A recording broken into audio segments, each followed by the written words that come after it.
At first glance, this looks like a little free library, but you won't find books inside.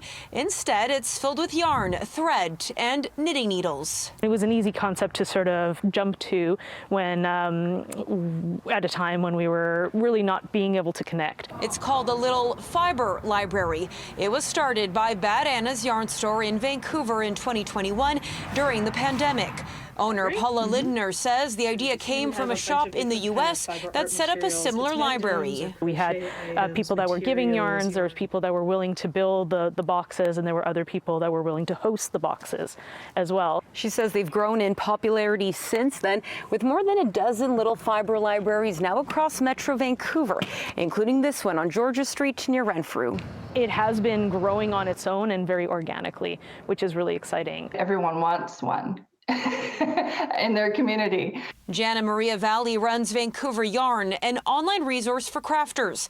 The knitter, weaver, and small business owner says the libraries are a fun surprise in neighborhoods, but also make hobbies more accessible. Knitting and weaving are not cheap hobbies, and it's there shouldn't be a barrier to entry. These days, more and more people don't have disposable income, so it's nice to have a place where they can go and not have to worry about spending their precious dollars. Lindner says they also help people get rid of extra material that may not get used otherwise. Whether it's little odds and ends or full beautiful yarns or high-end yarns that they just can't feel the right need to use, or have been given it, or are trying to de-stash a loved one's stash and help them find a home for it. So that piece is quite a relief for people to be able to find a home that it might eventually be used. She says they also help with community building and hopes to see their popularity continue to grow across the region. Every neighborhood could use more fiber arts in their life.